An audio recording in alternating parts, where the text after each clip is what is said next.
एक बहुत बड़ी समस्या क्या है कि मैं अपने इस अनुभव के आधार पर ये आपके साथ साझा कर रहा हूँ कि मुझसे जो लोग संपर्क करते हैं, दिल्ली विश्वविद्यालय में इंटरव्यू देने वाले, दिल्ली विश्वविद्यालय में पढ़ाई करने वाले, जेएनयू के विद्यार्थी, दूसरे विश्वविद्यालयों के विद्यार्थी, वे सामान्य तौर पर टॉपिक जानना चाहते हैं कि क्या इस टॉपिक पे काम कर लें या आप कोई टॉपिक बता दीजिए। तो कुछ लोग ऐसे होते हैं जो टॉपिक ले चुके हैं लेकिन उसके बारे में कुछ भी नहीं जानते हैं और उसके बाद एक मजेदार में फंसा हुआ महसूस करते हैं। तो विषय का चुनाव बहुत महत्वपूर्ण चीज है, इसलिए हम बात की शुरुआत यहाँ से कर सकते हैं और सिनॉप्सिस की प्रक्रिया भी तभी शुरू होगी जब आपका एक विषय का चुनाव होगा। विषय के चुनाव से पहले दो तीन चरण और होते हैं जिसको हम अक्सर दरकिनार कर देते हैं और सबसे पहले विषय का चुनाव करने लगते हैं। क्या करते हैं हम कि कई बार हमारे संभावित सुपरवाइजर को कोई विषय पसंद होता है, उस पर हम काम करने लगते हैं। कई बार हम कोई फैशन चल रहा होता है कि एक समय में, आज से 10-15 साल पहले मैं देखता था कि भारत के लगभग हर विश्वविद्यालय में दलित आत्मकथाओं पे शोध हो रहा था। किसी विद्यार्थी से बात करो तो वो दलित आत्मकथाओं पे ही शोध करना चाहता था या चाहती थी। एक फैशन सा चल रहा था, फिर दलित कहानियों पे, दलित कविताओं पे, यानी दलित साहित्य पे लगातार बहुत सारे लोगों ने अपने शोध विषय लिए।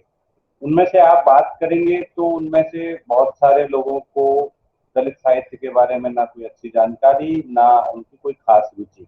लेकिन चूंकि सभी लोग उस तरह का विषय ले रहे थे तो वो लोग भी इस तरह का विषय लेने लगे। आजकल मैं देखता हूँ कि लोग स्त्रीवादी साहित्य और आदिवासी साहित्य पर काफी विषय लेना चाहते हैं। लेकिन विषय लेने के प्रति उनकी समझदारी स्पष्ट नहीं है कि वो क्यों इस तरह का विषय लेना चाहते हैं। विषय लेने से पहले मैं शोध की उस पूरी प्रक्रिया को आपको बताऊं कि जिस प्रक्रिया में आपको विषय लेना चाहिए। शोध की सही प्रक्रिया इस तरह से घटित होनी चाहिए कि सबसे पहले अपना मास्टर्स करते हुए या उससे भी पहले आप कोई एक अपनी रुचि का क्षेत्र चुन लें। आप जिस भी डिसिप्लिन में हैं, जो लोग हिंदी के नहीं है उनसे भी मेरी गुजारिश है कि पहला पड़ाव है शोध की प्रक्रिया का कि आप अपने लिए एक क्षेत्र का चुनाव कर ले, एक एरिया। आपका डिसिप्लिन मान लीजिए पॉलिटिकल साइंस है और पॉलिटिकल साइंस तो बहुत बड़ा है, तो उसमें आप पॉलिटिकल थ्योरी चुन लीजिए, चाहे आप कंटेम्प्रेरी पॉलिटिक्स चुन लीजिए, इंडियन पॉलिटिक्स चुन लीजिए, वर्ल्ड पॉलिटिक्स चुन लीजिए, या फिर उसमें थिंकर्स में भी किसी एक थिंकर को चुन लीजिए जिसमें आपकी रुचि है। और वो किसी और के कहने के बजाय या फैशन में चुनने के बजाय आपको अपनी रुचि के आधार पर चुनना चाहिए जिसमें आपकी रुचि है। अगर आपकी रुचि होगी उस क्षेत्र में तो आप उसमें पढ़ना शुरू करेंगे। अगर आपकी रुचि नहीं होगी तो आप क्या करेंगे कि आप शॉर्टकट चाहेंगे कि भाई हमको इसके बारे में कोई टॉपिक बता दें, इसके बारे में कोई सामग्री दे दे और इसके बारे में फिर बाद में आप चाहेंगे कि कुछ बना बनाया मटेरियल भी मिल जाए जिससे कि हम थीसिस लिख सकें। तो इससे बचिए और सबसे पहले अपनी रुचि को ख्याल रखिए, रुचि का ध्यान रखिए। मैं समझ सकता हूँ कि कुछ विद्यार्थियों की मजबूरी होती है कि वो उनको जेआरएफ मिल गया है या कोई और फेलोशिप मिल गई है और उनको एडमिशन लेना ही है। आइडियली यानी आदर्श रूप में तो ऐसा होना नहीं चाहिए कि जिनकी शोध में रुचि नहीं है उनको कोई फेलोशिप मिले, लेकिन फिर भी अगर जिनकी शोध में कम रुचि है उनको सबसे पहले शोध में अपनी रुचि पैदा करनी चाहिए। जब आपकी रुचि पैदा होगी तो देखिए, अभी कमेंट बॉक्स में आप अपना नाम और विश्वविद्यालय लिखने के बजाय और कोई सवाल मत पूछिए।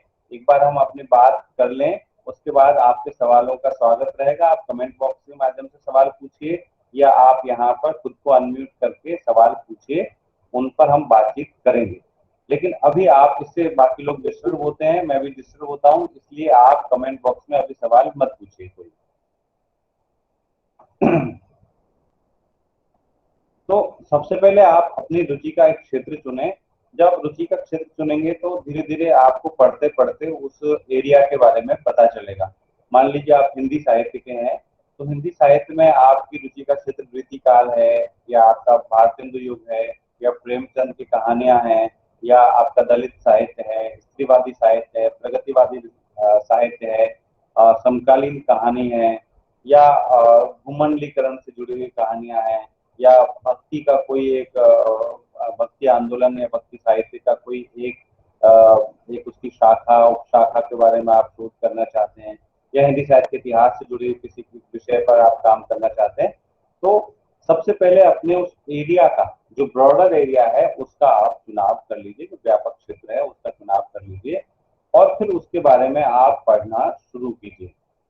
जब आप उसके बारे में पढ़ेंगे तो शोध विषय के लिए सबसे बड़ी दो शर्तें हैं शोध विषय के चुनाव के लिए। एक तो आपको अपने क्षेत्र की अच्छी जानकारी होनी चाहिए, जो आपने ब्रॉडर एरिया चुना है उसकी आपको बहुत अच्छी जानकारी होनी चाहिए।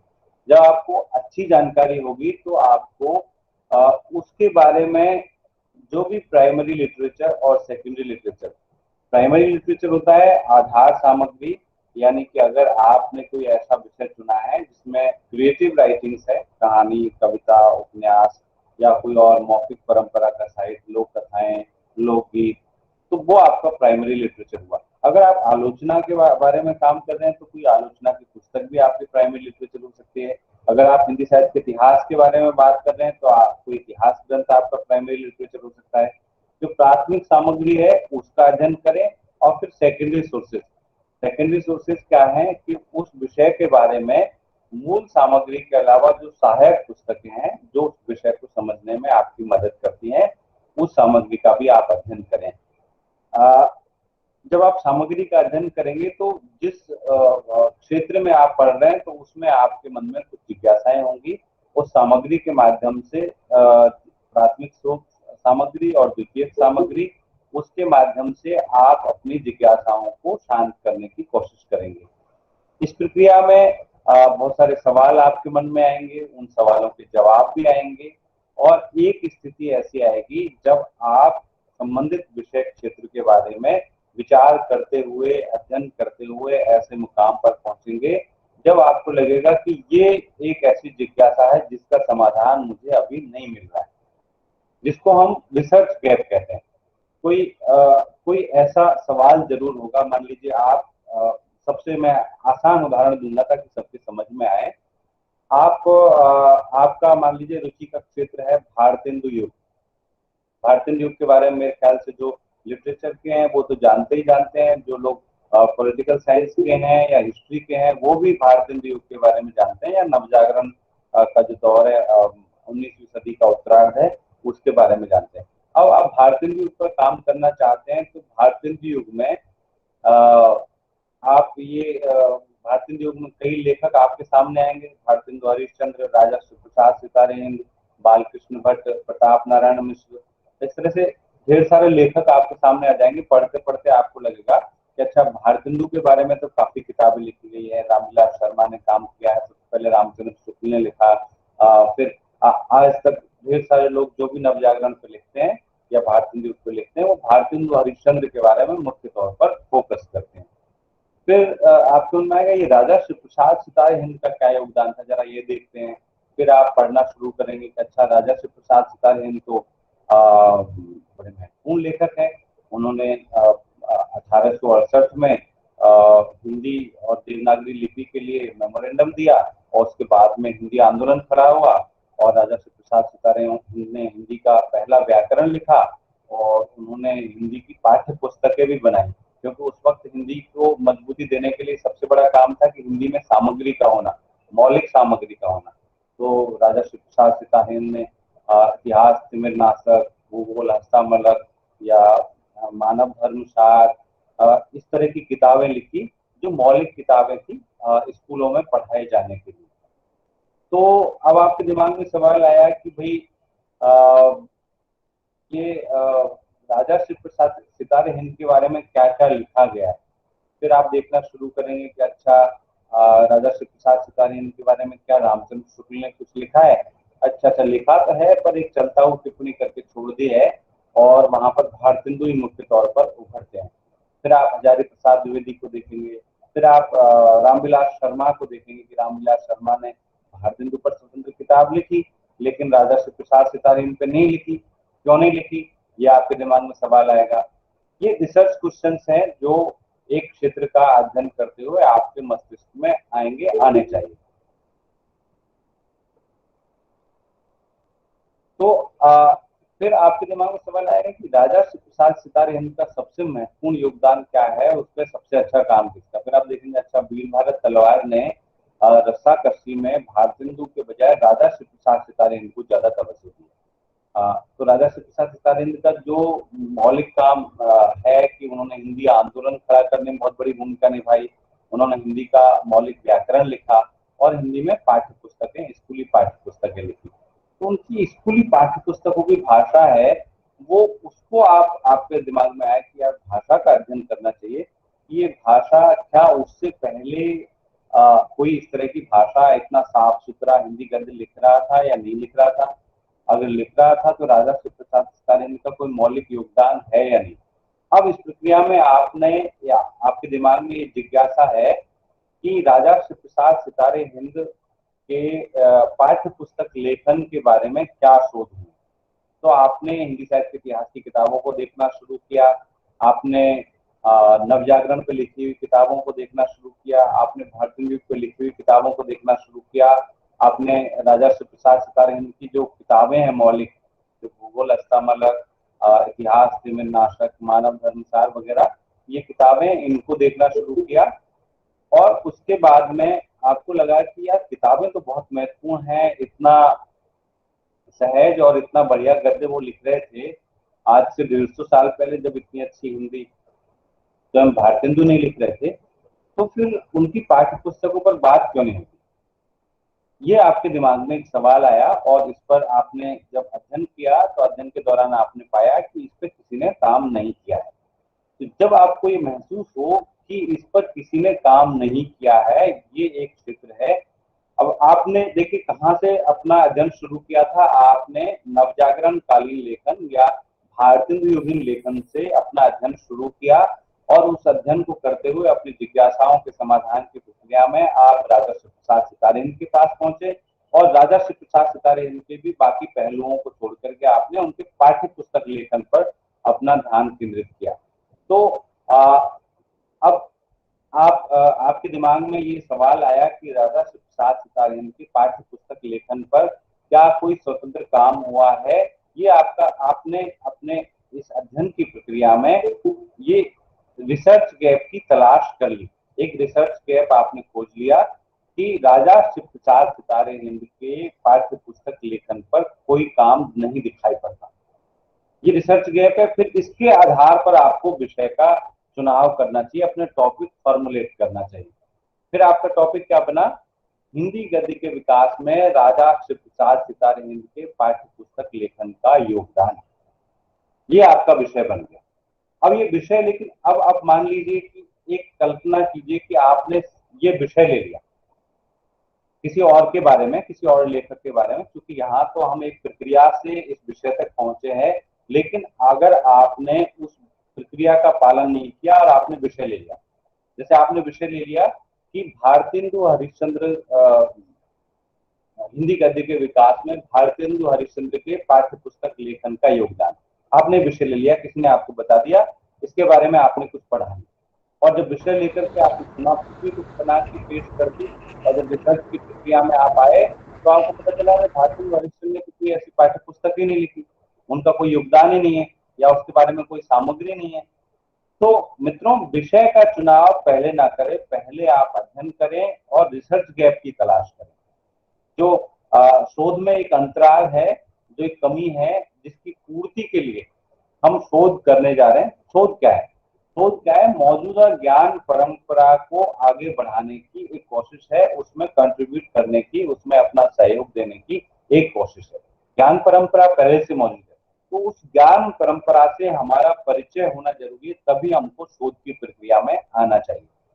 अब आप विषय का चुनाव पहले कर लेंगे तो आपका शोध भटक जाएगा, आपका शोध भ्रमित हो जाएगा, आप गलत दिशा में जा सकते हैं। आप इसकी पूरी संभावना है कि आपने विषय का चुनाव ही गलत किया हो।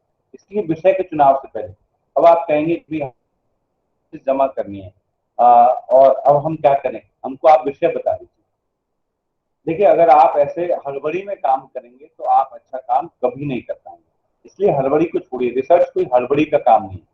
आप अगले साल परीक्षा दीजिए, दूसरे किसी विश्वविद्यालय की परीक्षा दीजिए, चाहे जो कीजिए, लेकिन ऐसे नहीं हो सकता कि आप कहें कि मेरा तो 2 दिन बाद में मुझे तो सिनॉप्सिस प्रेजेंट करनी है या जमा करनी है, इसलिए आप मुझे पहले टॉपिक बता दीजिए।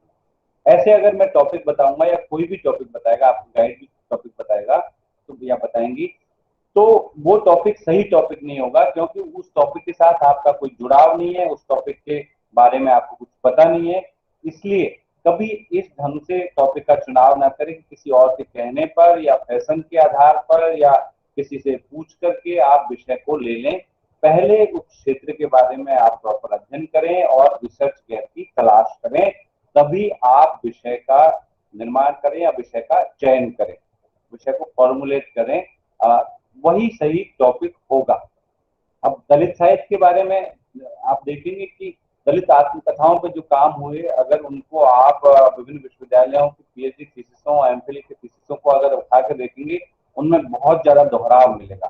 दोहराव शोध नहीं कहलाता। शोध में मौलिकता का होना जरूरी है और एक नयापन होना जरूरी है, लेकिन आप देखेंगे कि उनमें से बहुत सारे शोध कार्यों में कोई मौलिकता और कोई नयापन नहीं है।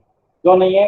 क्योंकि उन विद्यार्थियों ने जानने की कोशिश नहीं की, उन शोधार्थियों ने जानने की कोशिश नहीं की कि क्या इस विषय पर पहले कोई काम हो चुका है, क्या इस विषय पर उन्होंने कोई अपनी उनकी कोई जिज्ञासा थी नहीं। उन्होंने बस एक फैशन चल रहा है कि दलित आत्मकथाओं पे काम करना है, इसलिए एक विषय ले लिया। जब आप काम करने की सोचते हैं किसी विषय पर, तो सबसे पहले उसमें रुचि होनी चाहिए, फिर अध्ययन होना चाहिए, और उस अध्ययन के आधार पर हम रिसर्च गैप की तलाश करें और तब विषय का हम चुनाव करें। तो अब तक की बातचीत ये है कि विषय का चुनाव कैसे करें। इसके बारे में आपकी कोई जिज्ञासा है तो आप हैंड रेज करके या कमेंट बॉक्स में अपना सवाल छोड़ सकते हैं। अजय झा जी, आपका हैंड रेज है, आप क्या कहना चाहते हैं, बताइए।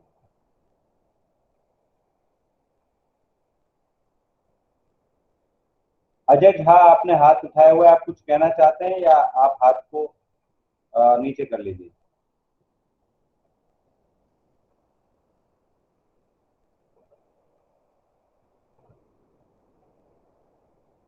ठीक है, मैंने हटा दिया है। चांदनी प्रकाश, आप कुछ कहना चाहते हैं, आपका भी हैंड रेज है।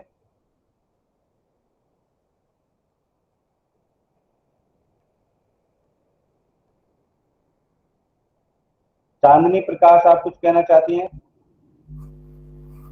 नहीं कहना चाहती आप। नृपेंद्र कुमार, आप क्या कहना चाहते हैं, बताइए।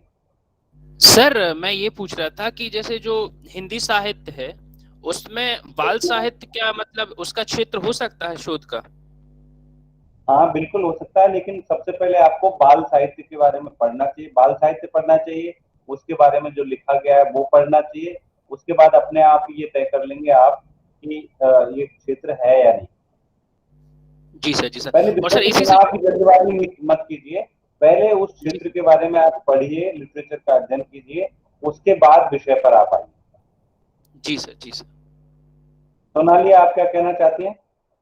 हाँ सर, अगर हमने एक आध विषय चुना है और अगर उसके बारे में जानकारी या प्राथमिक और सेकेंडरी, प्राइमरी और सेकेंडरी सामग्री हमें कम मिले, तो क्या उस विषय का चुनाव हमें करना चाहिए या नहीं? नहीं करना चाहिए। इसलिए मैं कह रहा हूँ, कई बार ऐसा होता है ना, जैसे मैंने कहा कि कोई ये विषय ले ले कि भारतेंदु हरिश्चंद्र का पाठ्य पुस्तक संबंधी लेखन, तो पता चला उन्होंने लिखा ही नहीं है। तो पहले आपको उस क्षेत्र में, जैसे अभी मेरे पास में एक दिल्ली विश्वविद्यालय की एक शोधार्थी आए 2-3 दिन पहले ही, उन्होंने कहा कि मैं मध्य प्रदेश के आदिवासियों के हिंदी लेखन पे काम करना चाहता हूँ। तो मैंने कहा बहुत अच्छी बात है, लेकिन क्या आपके पास इसके बारे में कुछ सामग्री है? कि नहीं, सामग्री मैं ढूंढ लूंगा बाद में। अब मैंने कहा कि मैं आपको 2-3 दिन का समय देता हूँ, पहले आप सामग्री ढूंढिए और सामग्री ढूंढने के बारे में बाद में ही इस विषय में हम बात करेंगे। तो उन्होंने 2-3 दिन क्या 1 हफ्ते तक सामग्री ढूंढी, उनको कोई सामग्री नहीं मिली। तो अगर वो विषय ले लेते कि मध्य प्रदेश के आदिवासियों का हिंदी लेखन, तो चला उसमें कोई सामग्री नहीं है। तो पहले आप सामग्री देखिए, सामग्री का अध्ययन कीजिए, उसके बाद में विषय के चयन की तरफ बढ़िए। और सामग्री का अध्ययन भी पर्याप्त नहीं है, उसमें रिसर्च गैप की तलाश कीजिए। क्या कोई शोध की संभावना भी है या नहीं। अब आप प्रेमचंद पे शोध करना चाहते हैं, प्रेमचंद पे पहले कितना लोग लिख चुके, फिर आप क्या नया लिखने वाले हैं। कोई रिसर्च गैप अगर आपको सच में दिखाई पड़ता है तभी उस दिशा में जाइए, नहीं मत जाइए।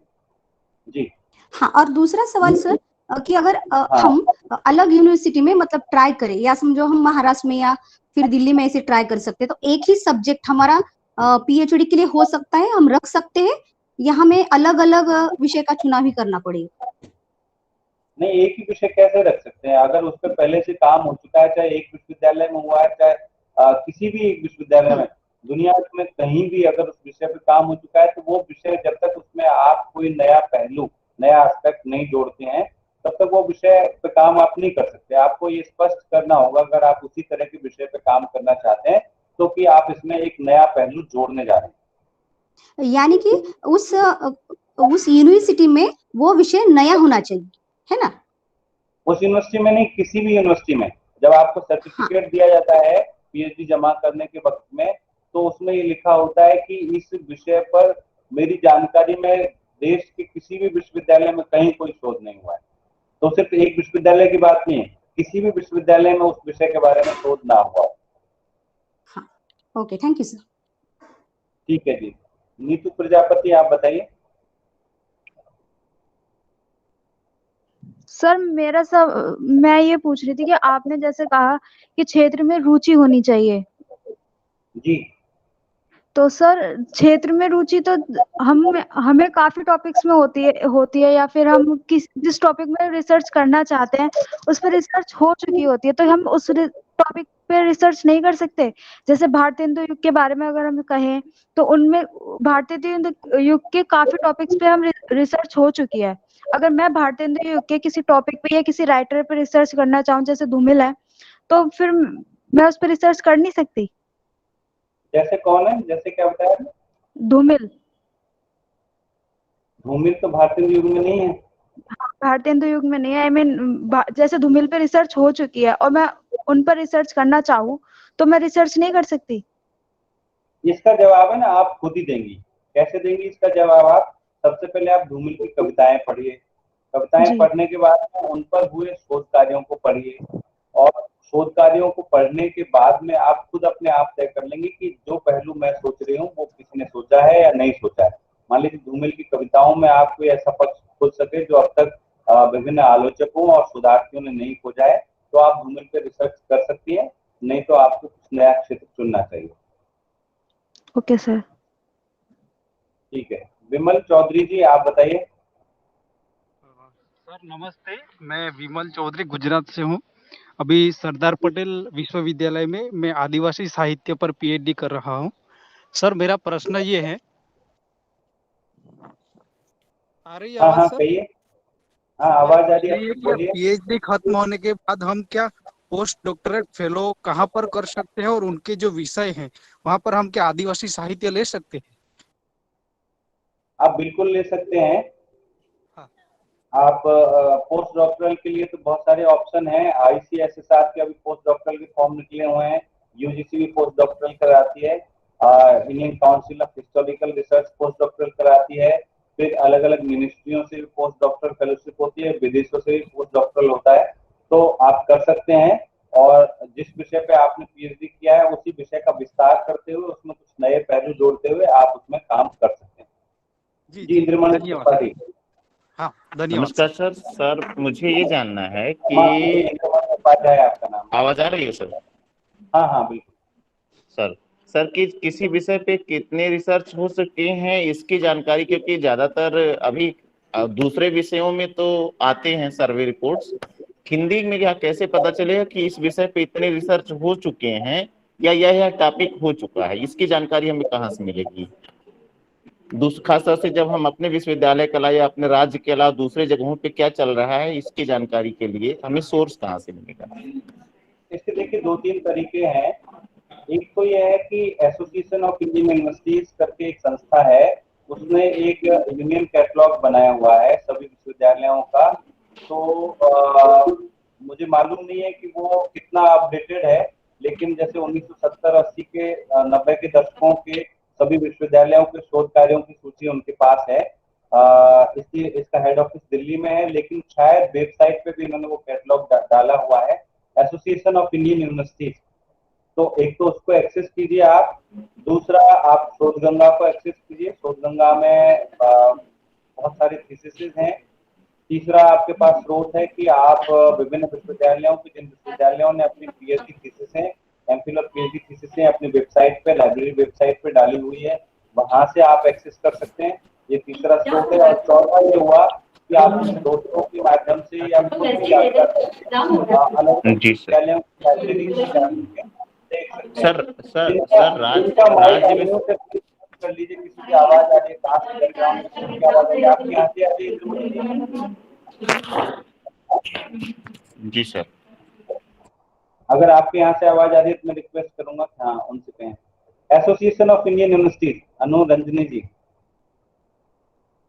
मैं इंडियन यूनिवर्सिटी। मैं एक मिनट उसकी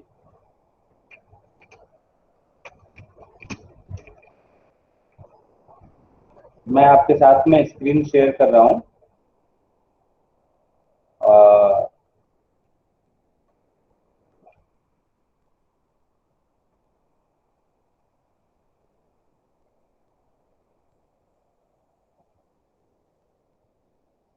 मेरे ख्याल से आप देख पा रहे हैं, स्क्रीन मैंने शेयर की है। जी सर। ये उसका होम पेज है, जी सर। aiu.ac.in। इसमें अभी विस्तार में हम बाद में जाएंगे, आप सब लोग इसको एक्सेस कीजिए। लेकिन आज से 10 साल पहले तो इसमें एक हार्ड कॉपी हुआ करती थी वहां पर, और जरूर उन्होंने उसको सॉफ्ट कॉपी बना करके इसमें डाल दिया होगा।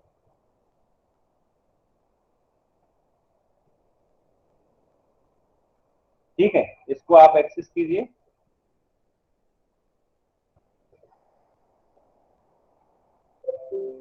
मैं स्क्रीन शेयर बंद करता हूं। अब क्या कमेंट बॉक्स में भी कुछ सवाल आए हैं?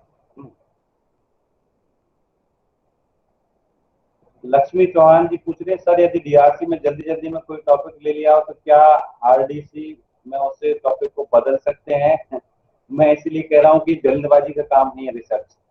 अक्सर हम क्या करते हैं, हमारी ये बहुत बड़ी गलती है, बहुत बड़ी आत्मालोचना हमको करनी चाहिए कि हम शोध कार्य को बहुत जल्दबाजी का मानते हैं। पहले एडमिशन के लिए थोड़े दिन मेहनत करते हैं, एडमिशन हो जाता है, फिर सिनॉप्सिस के लिए मेहनत करते हैं 2 4 10 दिन 20 दिन, और उसके बाद सिनॉप्सिस पास हो गई, फ्री हो जाते हैं।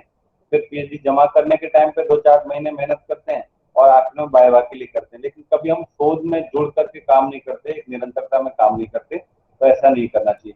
अंकिता पाठक जी लिख रही हैं, क्या हिंदी साहित्य के विद्यार्थी विभिन्न भाषाओं के तुलनात्मक अध्ययन जैसे विषय ले सकते हैं? मेरी रुचि विभिन्न भाषाओं को जानने और दूसरी भाषाओं से उसके संबंध खोजने और समझने में। बिल्कुल विषय ऐसा ले सकती हैं आप। इसमें मुमकिन है कि आपका विश्वविद्यालय आपसे अपेक्षा करे कि जिस भाषा से आप हिंदी की तुलना कर रही हैं उस भाषा की भी आपको जानकारी हो। सोनल कुमारी जी, आपने हैंड रेज किया, आप क्या कहना चाहते हैं?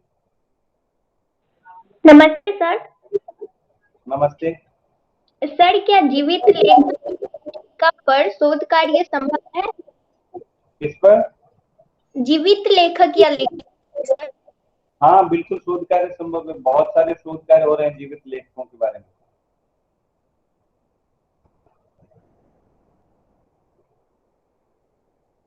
ठीक है, अब हम आगे बढ़ते हैं। रूपेश कुमार यादव, आप कुछ कहना चाहते हैं? आपका हैंड रेज है। जी सर। सर मैंने अभी मतलब कि एमए की परीक्षा दी है और मैं परिणाम का वेट कर रहा हूँ। जैसे कि मैंने अब पीएचडी के लिए अपना एक विषय का चुनाव किया है, हिंदी नवजागरण के मूल्यांकन की परंपरा, समस्याएं और उपलब्धियां।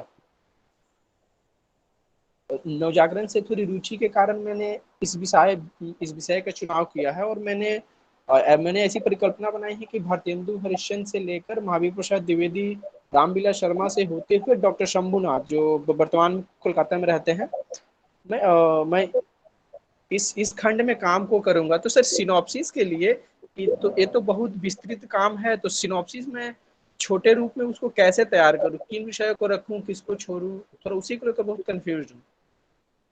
कंफ्यूज आप इसलिए हैं कि इसके बारे में आपने पर्याप्त अध्ययन नहीं किया है।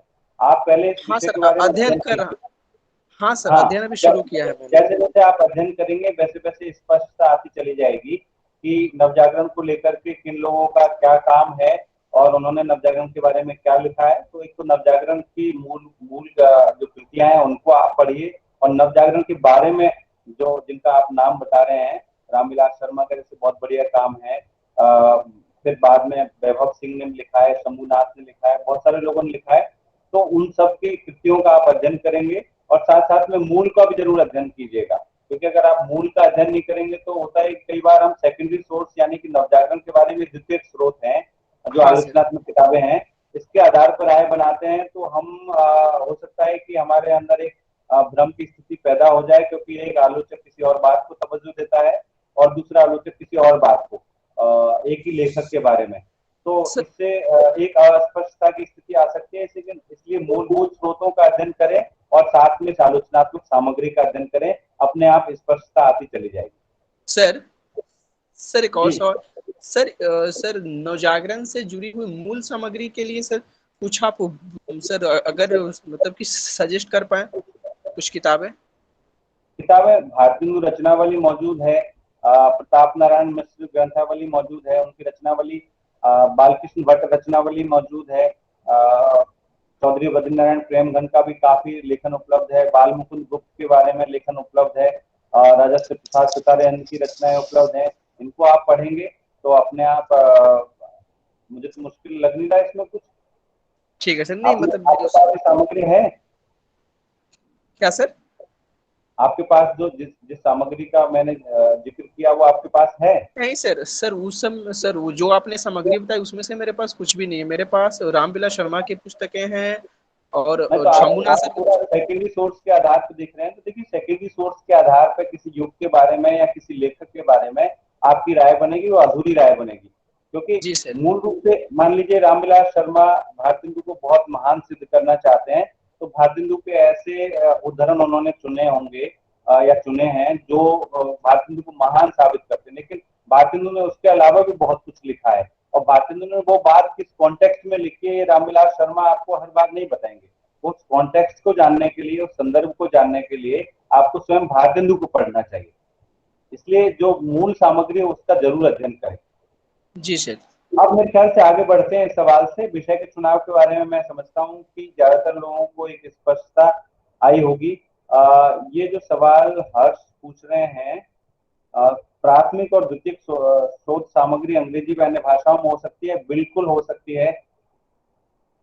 और अंकिता पाठक जी ने बिल्कुल ठीक लिखा है। डॉक्टर समीर कुमार पाठक ने नवजागरण पर बहुत अच्छा काम किया है और उन्होंने बालकृष्ण भट्ट रचनावली भी निकाली है और भी कई उनके महत्वपूर्ण काम है।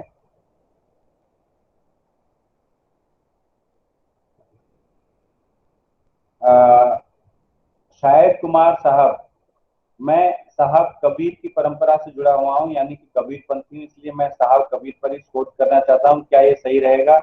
मैं आपको ये सुझाऊंगा कि ये आप खुद तय कीजिए कि आपको क्या सही रहेगा। कोई किसी परंपरा में है तो इसकी संभावना होती है कि उस परंपरा के प्रति उसको अच्छी जानकारी हो, परंपरा की, तो अच्छा शोध कर पाए। लेकिन इसके अपने खतरे भी होते हैं क्योंकि जिस परंपरा में होते हैं, जिस रिलीजियस या जिस आस्था को अगर हम मानते हैं उसके बारे में अगर हम शोध करते हैं तो आपको बहुत सावधानी की आवश्यकता है कि कई बार हम उसके आलोचनात्मक पक्षों को नहीं देख पाते। हमारे मन में एक पूजा भाव होता है, तो जब शोध के क्षेत्र में आप उतरें तो जिस भी विचारधारा या आस्था से आप जुड़े हुए हैं, उस पर शोध करते वक्त, उस पर लिखते वक्त, उस पर पढ़ते वक्त अपनी आस्थाओं को किनारे रखें और निष्पक्ष ढंग से उसको पढ़ें। अब हम आगे बढ़ते हैं। सौम्या सिंह, आपने हैंड रेज कर दिया था, आप भी बता दीजिए आपका क्या सवाल है। सर प्रणाम। जी सर मैं ये पूछना चाहती थी कि हम जिस टॉपिक पे सिनॉप्सिस लिखेंगे क्या हमें उसी पे फिर आगे पीएचडी में रिसर्च करनी होगी कि हम कोई नया टॉपिक ले सकते हैं? देखिए, इसमें दो तरह की व्यवस्थाएं हैं। कुछ विश्वविद्यालयों में जो सिनॉप्सिस है वो सिर्फ इंटरव्यू के लिए ली जाती है कि आपके एडमिशन तक उसका संबंध है, बाद में एडमिशन होने के बाद में आप अपना विषय बदल सकते हैं। लेकिन कुछ विश्वविद्यालयों में एडमिशन सिर्फ प्रवेश परीक्षा से हो जाता है, वो सिनॉप्सिस नहीं मांगते हैं। तो ऐसे में जब वो पहली सिनॉप्सिस आप प्रेजेंट करते हैं वही सिनॉप्सिस अंतिम होती है। अगर आपके इंटरव्यू के लिए आपने सिनॉप्सिस बनाई है पीएचडी एडमिशन के इंटरव्यू के लिए, तो उसको तो आप बाद में बदल सकते हैं। जैसे अगर मैं धन्यवाद जेएनयू सर। और डीयू की बात करूं तो इसमें आप अपना विषय बदल सकते हैं। बाकी विश्वविद्यालयों की व्यवस्था आप वहां के सीनियर विद्यार्थियों से पूछ सकते हैं। ठीक है, अब हम आगे बढ़ते हैं। तो मान लीजिए आपने विषय का चुनाव कर लिया। अब विषय के चुनाव के बाद में सिनॉप्सिस कैसे लिखेंगे? पूजा आप भी बताई दीजिए।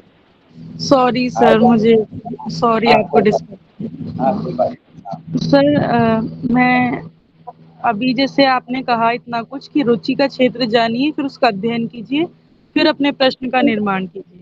इस प्रक्रिया में लगभग 6 महीने से ऊपर ही लगता होगा और लगेगा। अभी मैं करूँगी तब पता चलेगा। तो सर मैं ये पूछना चाहती थी कि अगर मैं अभी पीएचडी के फॉर्म भर दूँ और फिर अध्ययन करती जाऊँ और अपना चयन करूँ उसका विषय का, फिर सिनॉप्सिस बनाऊँ, लेकिन अभी उन कॉलम्स को खाली छोड़ दूँ जिसमें पूछा गया है कि आपका विषय क्या है, ऐसा सही होगा? क्या खाली छोड़ने की सुविधा है? वो विश्वविद्यालय आपको खाली छोड़ने की सुविधा दे रहे हैं? वहाँ ये लिखा, हाँ, वहाँ ये लिखा है कि ये ज़रूरी है ये कॉलम। उस कॉलम में हम अगर या तो कुछ बना हुआ पहले से है वो टॉपिक डाल दूँ, बाद में बदल के सिनॉप्सिस किसी और का ले जाऊँ जो जिसका अध्ययन मेरा अच्छा हो जाए। इसमें मैं आपको एक व्यवहारिक सलाह आप सभी को ही देना चाहता हूँ कि जो लोग इंटरव्यू के लिए सिर्फ सिनॉप्सिस बना रहे हैं, किसी विश्वविद्यालय में उनको प्रवेश लेना है तो उसमें वो सिनॉप्सिस मांगते हैं प्रवेश के लिए, तो उस वक्त अगर उनके पास कई बार ऐसा होता है कि हमने एमए करते ही तुरंत पीएचडी की प्रवेश परीक्षा आ गई है, तो ऐसे में व्यवहारिक सलाह ये हो सकती है कि व्यवहारिक रास्ता ये हो सकता है कि आप ऐसे विषय का चुनाव कर ले, ऐसे क्षेत्र का चुनाव कर ले वास्तव में जिसकी एमए में आपने अच्छी पढ़ाई की है और जिसमें आप सवालों के जवाब अच्छे से दे सकते हैं। ऐसा कोई भी क्षेत्र आप चुन लीजिए, उसका कोई एक विषय चुन लीजिए, क्योंकि बेसिकली उस वक्त उस स्टेज में आप इस स्थिति में नहीं होते कि आप किसी विषय का अलग से डीप स्टडी करें, गहरा अध्ययन करें और उसके बाद में जो रिसर्च गैप की तलाश करें। तो ये आपको एमए के साथ साथ या तो कर लेना चाहिए। अगर एमए के साथ आप नहीं कर पा रहे हैं तो आप ऐसे विषय को कोई एक विषय दे दीजिए जिस क्षेत्र में आपका अच्छा अध्ययन हो और आप सवालों के जवाब अच्छे से दे सकें। ओके। ठीक है, अब हम ऐसा करते हैं कि आगे बढ़ते हैं। जब आप सिनॉप्सिस बनाने लगे तो आपने एक विषय चुन लिया, विषय चुनने की प्रक्रिया मैंने आपको बताई। इसके बाद में उसमें सिनॉप्सिस में जिन चीजों जो उसके अलग अलग बिंदु होते हैं, अलग अलग हिस्से होते हैं, उनके बारे में भी एक समझदारी होना आवश्यक है। जैसे इंट्रोडक्शन सबसे पहले होता है, सिनॉप्सिस की प्रस्तावना या उसकी भूमिका या उसका परिचय या उसका क्षेत्र। कई बार तो उसमें कई लोगों को मैं देखता हूँ कि वो पूरी कहानी लिखने लगते हैं। ऐसा नहीं करना चाहिए। हालांकि हमारे पास समय कम है, लेकिन मैं चाहता हूँ कि आपको बेसिक चीजें सारी स्पष्ट हो आपकी सिनॉप्सिस बनाने के लिए, चाहे वो आप इंटरव्यू के लिए बना रहे हो या पीएचडी में रजिस्ट्रेशन के बाद में जिस पे आपको शोध करना है उसके बारे में आप सिनॉप्सिस बना रहे हो। इंट्रोडक्शन में क्या करना चाहिए आपको कि इंट्रोडक्शन में आपको टू द पॉइंट उस विषय को परिभाषित करना चाहिए। जैसे कई बार आप जो विषय ले रहे हैं उसमें कुछ टेक्निकल टर्म्स होते हैं, कुछ अवधारणात्मक शब्द होते हैं, पारिभाषिक शब्दावली होती है, तो उसको परिभाषित कीजिए। और विषय से आपका जो भी पाठक है, चाहे वो आपका सुपरवाइजर है, चाहे वो 3 मेंबर कमिटी है, रिसर्च काउंसिल है आपकी, या कोई आपका जूनियर है, किसी को भी ध्यान में रखें, कोई भी उसका पाठक है, उस पाठक को आप अपने विषय से परिचित करा रहे हैं कि आपका विषय क्या है। जैसे मान लीजिए मैंने आपको ये विषय बताया था कि आप राजा शिवप्रसाद सितारे हिंद की पाठ्य पुस्तकों पे काम करने की आपने योजना बनाई है, तो आप पहला पैराग्राफ नव जागरण में राजा शिवप्रसाद सितारे हिंद के योगदान पर चर्चा करते हुए लिखिए कि जो हिंदी नवजागरण है उसमें उनके, जो मैंने कहा आपको 3 मोटे तौर पर उनके योगदान माने जाते हैं। एक, उन्होंने मेमोरेंडम दे करके हिंदी के पक्ष में एक आंदोलन खड़ा किया। दूसरा, उन्होंने हिंदी का एक व्याकरण लिखने की कोशिश की, हिंदी और उर्दू का साझा व्याकरण उन्होंने लिखने की कोशिश की और साझी संस्कृति की वकालत करते हुए। तीसरा, उन्होंने हिंदी में मौलिक पाठ्य पुस्तकें लिखी, जिससे एक प्रवाहमान एक गद्य का सबसे पहले हमारे पास में एक उदाहरण उन्होंने प्रस्तुत किया कि हिंदी में अच्छा गद्य लिखा जा सकता है, खड़ी बोली में अच्छा गद्य संभव है जो सरल हो, प्रवाहमान हो। तो अब इसकी चर्चा करते हुए, उनकी किताबों की चर्चा करते हुए, ये पहला आपका पैराग्राफ हो गया। दूसरे पैराग्राफ में आप उनके पाठ्य पुस्तक वाले हिस्से पे आइए। पाठ्य पुस्तक उन्होंने कौन कौन सी लिखी, उसमें किस तरह का गद्य है, दूसरे और तीसरे पैराग्राफ में इसकी चर्चा कीजिए। या आप चाहें तो छोटे छोटे एक एक पैराग्राफ एक एक किताब के बारे में, जैसे भूगोल हस्तमलक के बारे में एक पैरा लिख दिया आपने, इतिहास तिमिरनाशक के बारे में एक पैरा लिख दिया, मानव धर्मसार के बारे में एक लिख दिया, और उनकी एक विज्ञान वाली भी किताब है, उसका नाम मैं भूल रहा हूँ, उसके बारे में एक पैरा लिख दिया। तो इन किताबों के बारे में लिखते हो, इनका इम्पोर्टेंस बताते हो, यहाँ पे आपका हो गया, ये आपके उस सिनॉप्सिस का इंट्रोडक्शन या उसका परिचय हो गया। इसके बाद में शोध के उद्देश्य। शोध के उद्देश्य जो हम लिखते हैं, इनको आप आगे पीछे कर लीजिएगा अपने हिसाब से, क्योंकि मैं देखता हूँ कि अलग अलग विश्वविद्यालयों में फॉर्मेट अलग अलग होता है। कहीं शोध के उद्देश्य पहले लिखे जाते हैं, कहीं पर रिव्यू ऑफ लिटरेचर पहले लिखा जाता है। जो वर्तमान क्षेत्र में शोध की वर्तमान स्थिति, संबंधित क्षेत्र में शोध की वर्तमान स्थिति, या साहित्य सर्वेक्षण कई लोग कहते हैं, लेकिन सही शब्द है रिव्यू ऑफ लिटरेचर। ये बहुत ही महत्वपूर्ण हिस्सा है, इसकी हम पहले बात कर सकते हैं।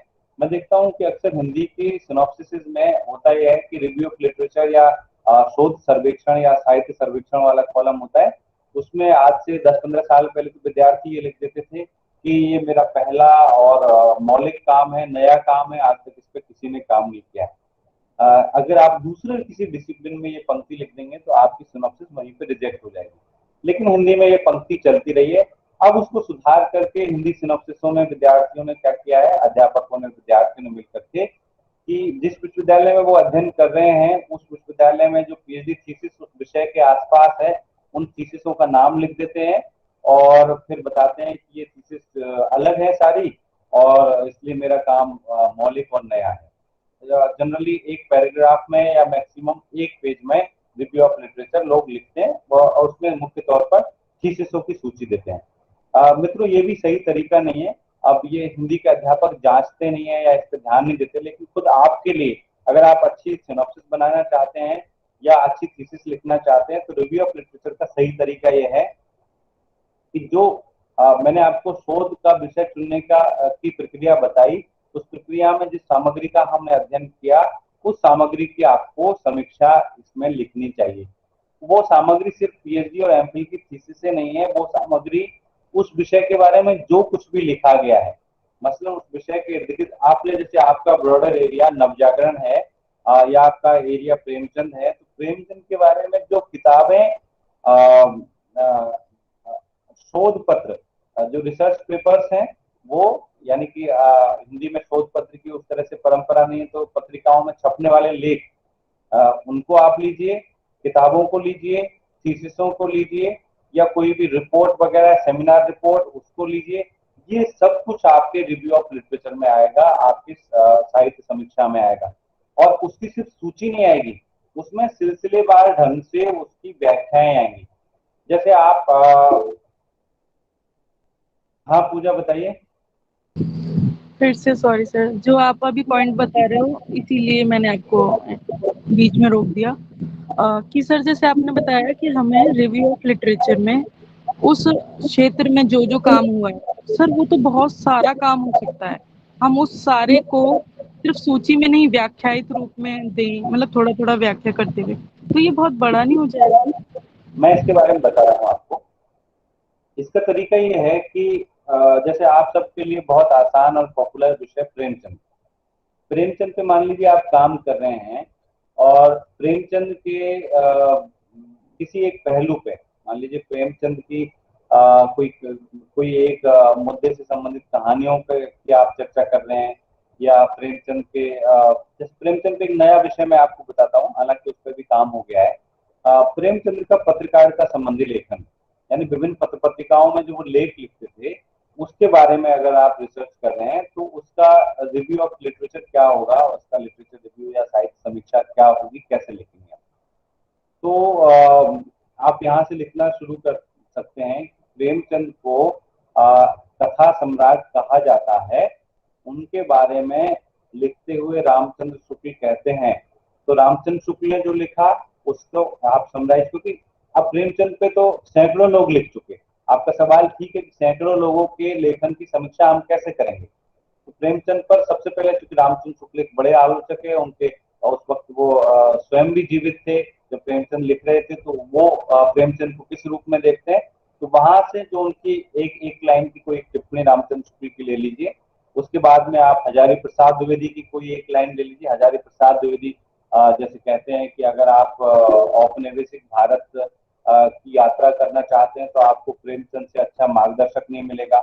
फिर आप थोड़ा फोकस कीजिए रामविलास शर्मा पर, कि रामविलास शर्मा प्रेमचंद के लेखन के बारे में और प्रेमचंद के जो पत्रकारिता संबंधी लेखन है उस पर रामविलास शर्मा ने पहली बार लिखा, और उन्होंने प्रेमचंद और उनका युग किताब में पहले संस्करण में लिखा। पहले वो किताब प्रेमचंद नाम से थी, फिर उसका नया संस्करण आया प्रेमचंद और उनका युग, उसमें नए चैप्टर्स ऐड किए गए, उसका आप जिक्र कीजिए। उसके बाद आप सबसे उल्लेखनीय काम फिर आपको कमल किशोर गोयनका ने प्रेमचंद के बारे में जो काम करते हुए प्रेमचंद का अप्राप्त साहित्य और प्रेमचंद अध्ययन की नई दिशाएं, इन किताबों में ये बात का जिक्र किया है। फिर आप अगर प्रेमचंद की पत्रकारिता संबंधी लेखन पर डॉक्टर धर्मवीर ने कुछ लिखा है उनका जिक्र कीजिए, या प्रेमचंद पर जो गोपाल राय का लिखा हुआ है उसका आप जिक्र कीजिए। यानी प्रेमचंद पर सैकड़ों लोगों ने लिखा है, लेकिन आप देखिए मैंने अब तक जो जिक्र किया उनमें से पीएचडी थीसिस एक भी नहीं है। ये सब किताबें हैं, किताबों का आपको जिक्र करना है। तो प्रेमचंद पर नामवर सिंह ये लिखते हैं, मनोज पांडे लिखते हैं, इसके बाद में आप कुछ थीसिसों का भी जिक्र कर दीजिए। प्रेमचंद पर जो सबसे अच्छी पीएचडी थीसिस हैं उनका आप जिक्र कर दीजिए, जो कोई मौलिक स्थापना देती है। मान लीजिए आप वीर भारत तलवार ने भी प्रेमचंद और किसान आंदोलन के बारे में लिखा है, तो वो किसान आंदोलन संबंधी उन लेखों का जिक्र करते हैं जो 1918 से 20 के आसपास प्रेमचंद लिख रहे थे। वो पत्रकारिता के उनके लेख हैं, उनका आप जिक्र कीजिए।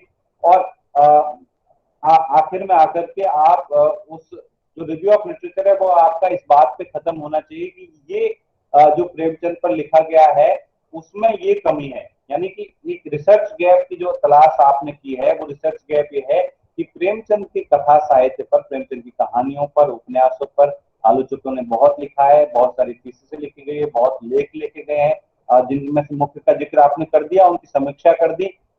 लेकिन प्रेमचंद के पत्रकारिता संबंधी लेखन पर स्वतंत्र विचार करने की आवश्यकता है कि आखिर प्रेमचंद अपनी कहानियों और उपन्यासों में सामंतवाद के बारे में, पूंजीवाद के बारे में, जमींदारों के बारे में, राष्ट्रीय स्वाधीनता के बारे में ऐसा क्यों लिख रहे थे और वो किन घटनाओं से प्रभावित थे।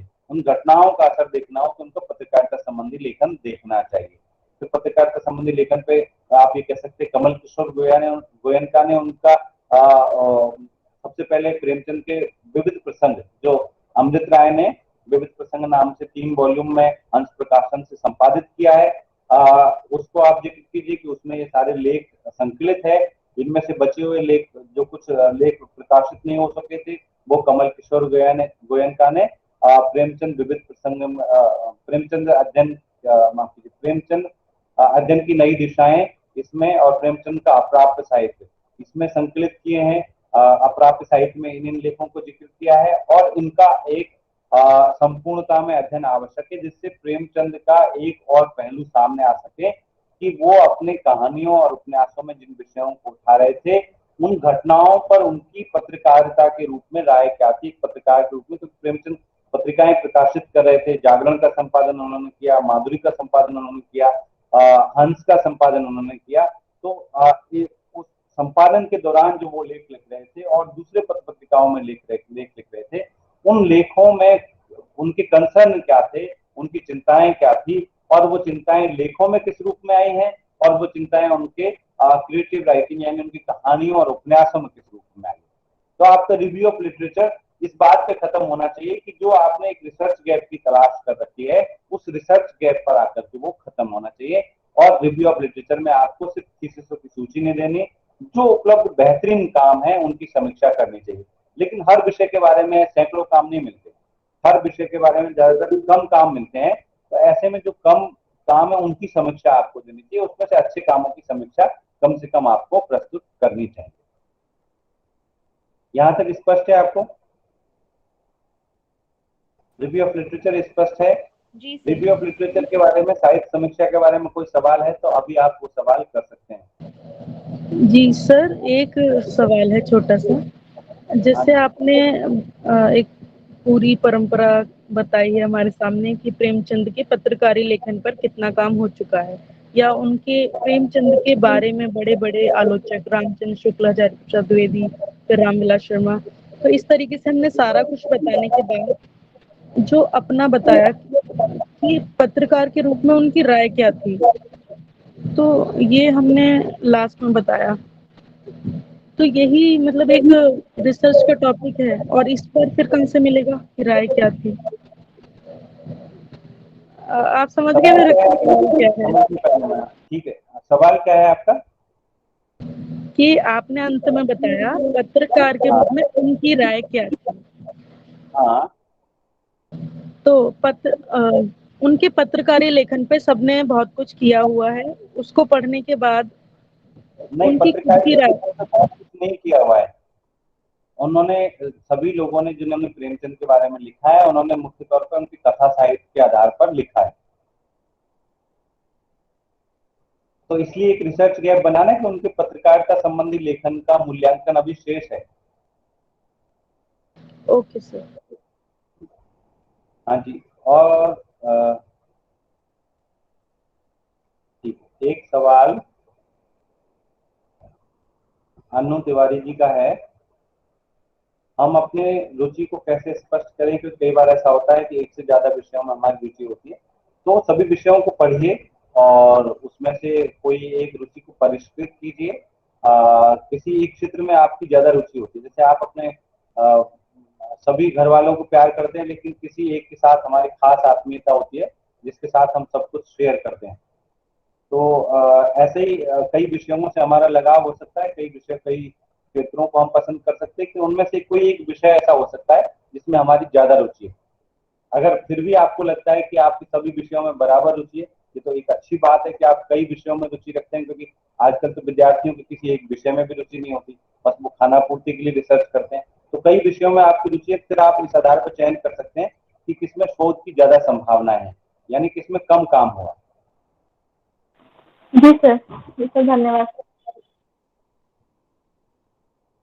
ठीक है, अब हम आगे बढ़ते हैं कि हम अपने शोध के उद्देश्य, शोध प्रश्न और शोध परिकल्पना कैसे बनाएं। ठीक है,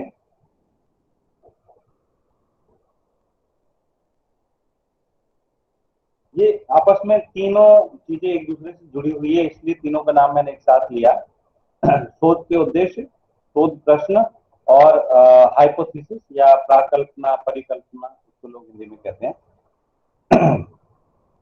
शोध के उद्देश्य, मान लीजिए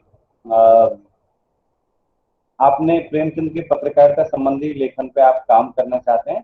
तो मैं देखता हूँ कई सिनॉप्सिस में मान लीजिए यही विषय हो, तो लोग क्या करते हैं शोध के उद्देश्य में ये लिखने लगते हैं कि पहला पॉइंट लिखेंगे, प्रेमचंद को कथा सम्राट कहा जाता है और प्रेमचंद हिंदी के महान लेखक है, कालजयी लेखक है, और उनकी सामाजिक राजनीतिक चिंताएं महान है, और उन्होंने दलितों और किसानों, स्त्रियों, ग्रामीणों के बारे में लिखा।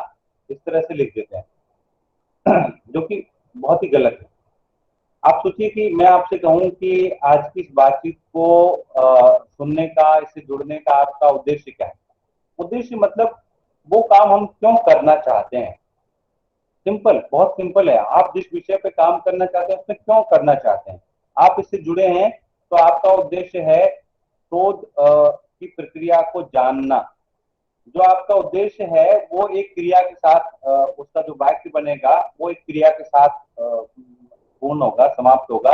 यानी हम कुछ करना चाहते हैं, एक क्रियात्मक भाव उसमें होगा, इसलिए हम हमारे उद्देश्य, जैसे आज का उद्देश्य आपका कि सिनॉप्सिस बनाना सीखना, शोध की प्रक्रिया को जानना, शोध के विभिन्न पड़ावों के बारे में समझना, ये आपके उद्देश्य हो, या शोध संबंधी बातचीत सुनना। अब आप प्रेमचंद के पत्रकारिता संबंधी लेखन पर काम करना चाहते हैं तो आपके उद्देश्य स्पष्ट हो गए कि प्रेमचंद के पत्रकारिता संबंधी लेखन के विभिन्न पहलुओं को जानना एक उद्देश्य होगा। कई बार लोग क्या करते हैं कि उद्देश्यों की पूरी एक सूची दे देते हैं, 10-15 उद्देश्य दे देते हैं। आपके शोध के, आपके पीएचडी शोध के 3 या 4 से ज्यादा उद्देश्य नहीं होने चाहिए। 3-4 उद्देश्य काफी, आइडियली 3 अच्छे माने जाते हैं, 4 हो तो भी अच्छा है, मैक्सिमम 5 हो सकते हैं, 5 से ज्यादा बिल्कुल भी नहीं, क्योंकि उद्देश्य तो आपका एक ही है। जैसे मैंने कहा कि प्रेमचंद के पत्रकारिता संबंधी लेखन के विभिन्न पहलुओं को समझना, तो अब ये सबसे मूलभूत उद्देश्य है आपका। इससे पहले आप जोड़ सकते हैं कि प्रेमचंद के पत्रकारिता संबंधी लेखन का अध्ययन करना, क्योंकि अब तक उसका अध्ययन नहीं हुआ है, तो आपका पहला उद्देश्य उसका अध्ययन करना। दूसरा उद्देश्य हो गया जो मैंने मूलभूत उद्देश्य बताया कि प्रेमचंद के पत्रकारिता संबंधी लेखन के विभिन्न पहलुओं को समझना, उस लेखन में अव्यक्त विभिन्न पहलुओं को, विभिन्न मुद्दों को समझना। फिर तीसरा उद्देश्य हो गया प्रेमचंद के पत्रकारिता संबंधी लेखन की उनके कथा साहित्य से तुलना करना। आपके 3 उद्देश्य हो गए। पहला उसका अध्ययन करना पत्रकारिता संबंधी लेखन का, दूसरा हो गया उसके विभिन्न पहलुओं या उसमें अव्यक्त विभिन्न मुद्दों को समझना, और तीसरा हो गया आपका कथा साहित्य से, जो उनका क्रिएटिव राइटिंग है, सृजनात्मक लेखन है, उससे उसकी तुलना करना। अब ये एकदम क्लियर हो गए 3 उद्देश्य, जिसमें आपको कोई कंफ्यूजन की आवश्यकता ही नहीं है। फिर भी आप और जोर दे करके और उद्देश्य बनाना चाहें तो आप ये कर सकते हैं कि राष्ट्रीय मुद्दों पर प्रेमचंद की राय जानना, यानी प्रेमचंद के पत्रकारिता संबंधी लेखन से राष्ट्रीय मुद्दों पर प्रेमचंद की राय जानना। फिर उसी तरह से आप एक जोड़ सकते हैं अंतर्राष्ट्रीय मुद्दों पर प्रेमचंद की राय जानना, यानी प्रेमचंद के पत्रकारिता संबंधी लेखन से अंतर्राष्ट्रीय मुद्दों पर प्रेमचंद की राय जानना। ये 2 और बिंदु आपने जोड़ लिए जो कि बेसिकली दूसरे पॉइंट में आ रहे हैं, लेकिन आप चाहें तो और विस्तार देने के लिए, अगर कोई कहे कि नहीं और इसको एलोबरेट कीजिए और अच्छे से समझाइए, तो उसमें आप अधिक से अधिक 5 बिंदु बना सकते हैं। इसी प्रकार से जैसे राजा प्रसाद सितारेंद्र के पाठ्य पुस्तक संबंधी लेखन संबंधी काम के बारे में आप अध्ययन करना चाहते हैं, तो आपका पहला उद्देश्य होगा हिंदी में पाठ्य पुस्तक लेखन की परंपरा की पड़ताल करना। यह आपका पहला उद्देश्य हो गया, क्योंकि जब आप पाठ्य पुस्तकों के बारे में काम करेंगे तो उससे पहले क्या परंपरा मौजूद थी। क्या पहले मौलिक किताबें लिखी जाने की कोई परंपरा थी, या पहले अंग्रेजी की किताबों को ट्रांसलेट करके और पाठ्य पुस्तक बनाया जाता था स्कूलों के लिए, क्या परंपरा थी। अगर मौलिक किताबें लिखी जाती थी तो उनका गद्य कैसा था, ये आपको जानना है। फिर दूसरा हो गया राजा श्री प्रसाद सितारे हिंद की पाठ्य पुस्तक द्वारा लिखित स्कूली पाठ्य पुस्तकों का अध्ययन करना। और तीसरा हो गया राजा श्री प्रसाद सितारे हिंद द्वारा लिखित हिंदी पाठ्य पुस्तकों के गद्य की समीक्षा करना, या उसका महत्व ज्ञात करना, महत्व पता करना या महत्व बताना। ये 3 उद्देश्य आपके हो गए। तो उद्देश्य मतलब जो आप काम करने जा रहे हैं। मैं आपसे कहूं कि भाई आप मुझे मिल गए ट्रेन में, तो मैं आपसे कहूं कि आप कहाँ जा रहे हो, आप कहेंगे कि मैं तो आगरा जा रही हूँ या जा रहा हूँ। तो मैं पूछूंगा आपका आगरा जाने का उद्देश्य क्या है, तो आप कहेंगे कि आगरा मेरी मौसी रहती है, तो पहला उद्देश्य हो मौसी से मिलना। दूसरा उद्देश्य हुआ कि दिवाली पास में, चलो दिवाली मनाना। क्लियर। उद्देश्य मतलब कोई काम हम क्यों करने जा रहे हैं, उस काम को करने के पीछे जो कारण है, जो निहितार्थ है, उसको अव्यक्त करना। बहुत आसान है उद्देश्य लिखना। तो आप जो भी शोध विषय का चुनाव करें उसमें उद्देश्य लिखना आपके लिए बहुत आसान है। बस उद्देश्य है क्या, इस बात को आपको समझने की आवश्यकता है। मेरे ख्याल से शोध के उद्देश्य अब आपको समझ में आ गए होंगे। पुष्पा कुमारी जी का एक सवाल है मेरा प्रश्न है कि जैसे कि मैंने बताया कि मैं एमफिल कर रही हूँ, विषय किन्नर विमर्श, इस पर सिनॉप्सिस कैसे बनाया जाए, कौन कौन सी बातों पर ध्यान दिया जाए। सर, पूरा विषय पोस्ट बॉक्स नंबर 203 नाला सुपारा और जिंदगी 50-50 उपन्यास के आधार पर किन्नर जीवन की त्रासदी का विश्लेषणात्मक अध्ययन, इस विषय पर सिनॉप्सिस कैसे बनाया जाए। अब इसको मैं उदाहरण में शामिल कर लूंगा, लेकिन एक एक विषय पर ऐसे बात करना संभव नहीं है। जिस विषय पे आप काम कर रहे हैं, अगर आपने पुष्पा जी वो विषय सही प्रक्रिया में चुना है, यानी कि पहले आपने उस एरिया के बारे में अध्ययन किया है, फिर आपने रिसर्च गैप की तलाश की है और तब आप काम कर रहे हैं, तो इस विषय के विभिन्न पहलुओं को आप मुझसे बेहतर जानती हैं।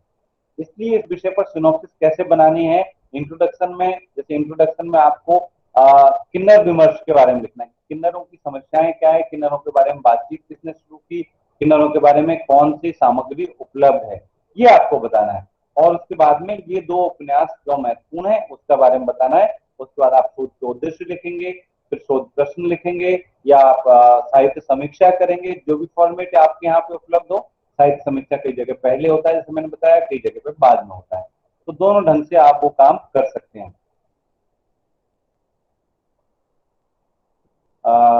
जतिन राणा जी कह रहे हैं थर्ड जेंडर के साहित्य में यौनिकता पर शोध किया जा सकता है, लेकिन हिंदी भाषा में यौनिकता पर काफी कम लिखा गया है, जिससे उसके सम प्रत्यय को समझना काफी मुश्किल है। हिंदी में नहीं लिखा गया तो अंग्रेजी में देखिए, हिंदी पे भी थर्ड जेंडर में और यौनिकता के बारे में काफी कुछ लिखा गया है। आपको किताबों की तलाश करनी है। आजकल इस विषय पर काफी काम हो रहे हैं, काफी गोष्ठियां हो रही है, इसलिए इस विषय पे आपको सामग्री मिल जाएगी।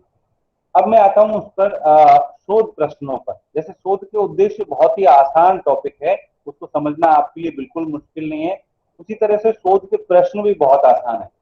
जैसे आप प्रेमचंद पे काम कर रहे हैं, या इन्होंने विषय दिया पोस्ट बॉक्स नंबर 203 नाला सुपारा और जिंदगी 50-50 उपन्यास के आधार पर किन्नर जीवन की त्रासदी का विश्लेषणात्मक अध्ययन, तो इस विषय पर आपके शोध प्रश्न क्या होंगे। या राजा सात सितारे हिंद पे मैंने बताया आपको, आप प्रेमचंद के पत्रकारिता संबंधी लेखन के बारे में बताया, इन पर शोध प्रश्न क्या होंगे। जो आपके उद्देश्य है, उन उद्देश्यों को आप प्रश्न बना दीजिए, वो आपके शोध प्रश्न हो जाएंगे। जैसे आपका पहला उद्देश्य, आपने राजा सात सितारे हिंद के बारे में तय किया कि हिंदी में पाठ्य पुस्तक लेखन की परंपरा की पड़ताल करना, तो आपका प्रश्न हो गया कि हिंदी में पाठ्य पुस्तक लेखन की क्या परंपरा है, या हिंदी में पाठ्य पुस्तक लेखन कब शुरू हुआ और उसकी परंपरा क्या है, हिंदी में मौलिक किताबें कब से लिखी जानी शुरू हुई और उनके गद्य का स्वरूप क्या है। यानी जो आपने उद्देश्य तय किए है, उस उद्देश्य के ही वाक्य को आप प्रश्नात्मक बना दीजिए, आपका शोध प्रश्न हो जाएगा। फिर आप जानना चाहते हैं कि दूसरा आपने बताया उद्देश्य कि राजा सात सितारे हिंद के गद्य की समीक्षा करना या उनके पाठ्य पुस्तकों का महत्व प्रतिपादित करना। तो आपका प्रश्न हो गया कि राजा शिवप्रसाद सितारे हिंद के पाठ्य पुस्तक संबंधी लेखन में उनके गद्य की कौन सी विशेषताएं प्रकट हुई हैं, ये प्रश्न हो गया। या प्रेमचंद पे करना चाहते हैं तो प्रेमचंद के पत्रकारिता संबंधी लेखन की विशेषताएं क्या है, प्रेमचंद के पत्रकारिता संबंधी लेखन में कौन से मुद्दे अभिव्यक्त हुए हैं, प्रेमचंद की राष्ट्रीय मुद्दों पर क्या राय है, प्रेमचंद की पत्रकारिता संबंधी लेखन में अंतर्राष्ट्रीय मुद्दों पर उनकी क्या राय है, प्रेमचंद की पत्रकारिता संबंधी लेखन और कथा साहित्य में क्या संबंध है। ये आपके प्रश्न हो गए। जो आपके उद्देश्य है उनको प्रश्नवाचक बना दीजिए, वही आपके उद्देश्य हो जाएंगे। बहुत आसान है, बहुत ही मेरे ख्याल से इसमें कोई मुश्किल नहीं होनी चाहिए प्रश्न बनाने में। और प्रश्न भी आपके 3 से 5 तक काफी है, इससे ज्यादा प्रश्नों की आवश्यकता नहीं। कई लोग 20-20 प्रश्न बना देते हैं, 20 प्रश्नों की आवश्यकता नहीं। एक मूलभूत प्रश्न है जिसको रिसर्च गैप में कह रहा हूँ, उस रिसर्च गैप के आधार पर ही आपकी पूरी थीसिस उसी रिसर्च गैप पे टिकी हुई है, आपकी सिनॉप्सिस, आपका विषय, सब कुछ उसी पे टिके हुए हैं। तो मूलभूत प्रश्न तो वही है, लेकिन आप उसको एक्सटेंड करके, उसको फैला करके 2, 3 या 5 प्रश्नों में उसको कन्वर्ट कर सकते हैं। बस 5 प्रश्न काफी है। इस तरह से आप चैप्टराइजेशन देखें, जो आपका अध्याय विभाजन होगा वो अध्याय विभाजन भी इसी के आधार पे हो जाएगा। जो आपके प्रश्न है, जो उद्देश्य है, उसी के आधार पे आप अध्यायों के बिंदु निर्मित कर लीजिए। जैसे राजा शिव प्रसाद सीतारंजन के बारे में आप बात कर रहे हैं, तो पहला आपका अध्याय हो गया हिंदी में पाठ्य पुस्तक लेखन की परंपरा। कितना आसान है, बस आपने वो हटाया बताना, पाठ्य पुस्तक लेखन की परंपरा की पड़ताल करना या उसके बारे में बताना या उसके बारे में समझना, वो हटा दिया। हिंदी में पाठ्य पुस्तक लेखन की परंपरा, ये पहला अध्याय हो गया आपका। दूसरा अध्याय हो गया राजा शिव प्रसाद। आप चाहें तो राजा शिव प्रसाद सीतारंजन के बारे में अगर कोई ऐसा लेखक आपने चुना हुआ जिसके बारे में लोग कम जानते हैं तो उसके कृतित्व पे भी बात कर लीजिए। अगर उसके बारे में लोग पर्याप्त जानते हैं तो उसके कृतित्व पे बात करने की जरूरत नहीं है। फिर आप ये कह सकते हैं कि हिंदी साहित्य इतिहास और आलोचना में राजा शिव प्रसाद सितारे हिंद, क्योंकि राजा शिव प्रसाद सीतारंजन के व्यक्तित्व और कृतित्व पे तो लिखा जा चुका काफी, लेकिन आपको ये देखना चाहिए कि हिंदी साहित्य इतिहास और हिंदी आलोचना में राजा शिव प्रसाद सीतारंजन के बारे में क्या लिखा गया है और कैसा लिखा गया, उसकी समीक्षा करनी चाहिए। ये दूसरा चैप्टर हो गया आपका। तीसरा, आप राजा शिव प्रसाद सितारे हिंद का पाठ्य पुस्तक लेखन, तो उसमें आप उसको 3-4 उपाध्यायों में विभाजित कर लीजिए, जिसमें इतिहास की किताब के बारे में लिखिए, भूगोल की किताब के बारे में अलग लिखिए, विज्ञान की किताब के बारे में अलग लिखिए, और उनकी जो मनुस्मृति का उन्होंने एक अनुवाद किया है मानव धर्म सार नाम से, उसका एक अलग सब चैप्टर बना लीजिए, विस्तार से उसमें बात कर लीजिए। फिर चौथे अध्याय में आप बात कीजिए, ये तो इन पे आप कंटेंट की बात करेंगे, क्या कंटेंट उन्होंने लिया।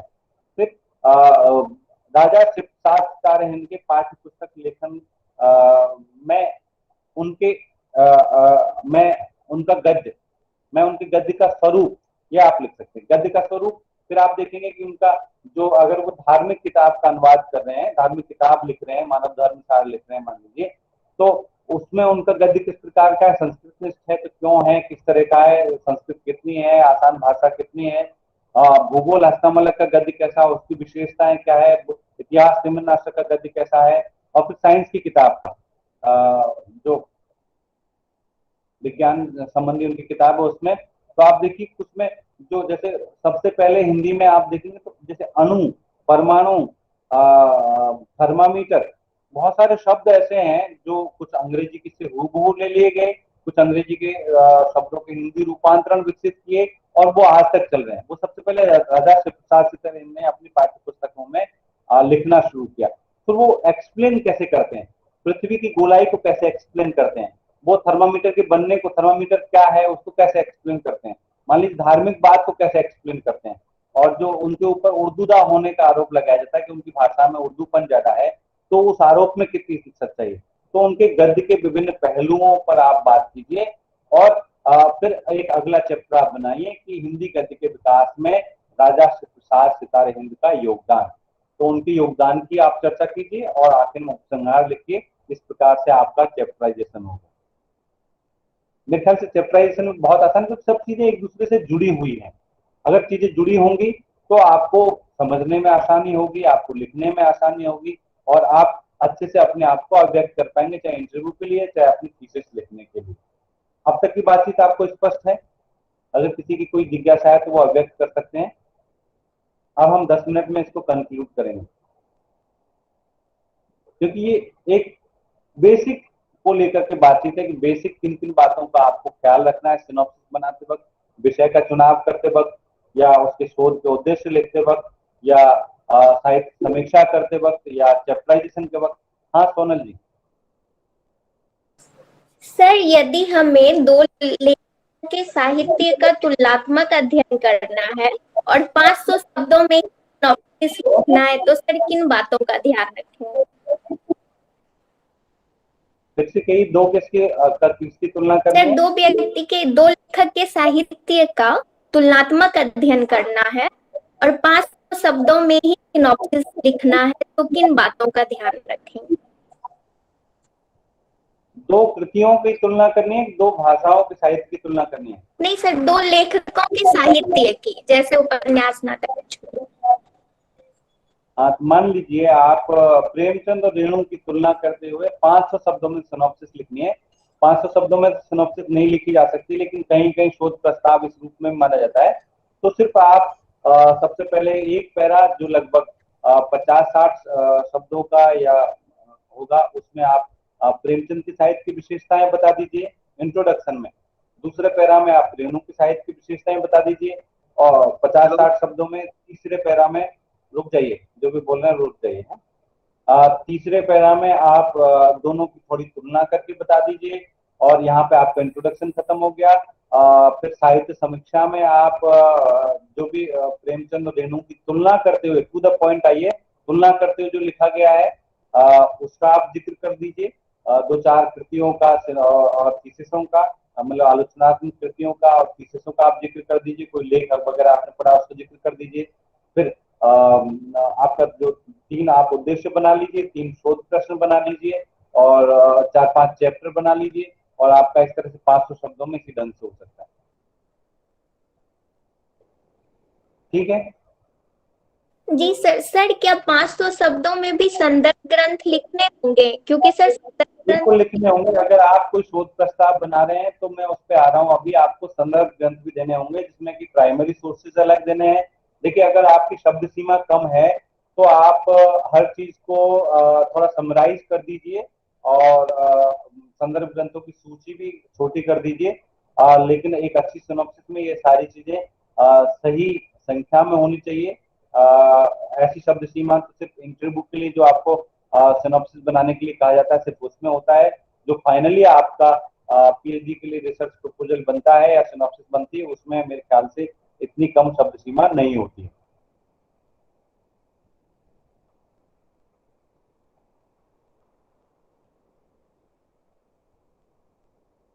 ठीक है, अब हम इस पे आ रहे हैं। शशांक कुमार ने पूछा है शोध परिकल्पना के बारे में बताइए।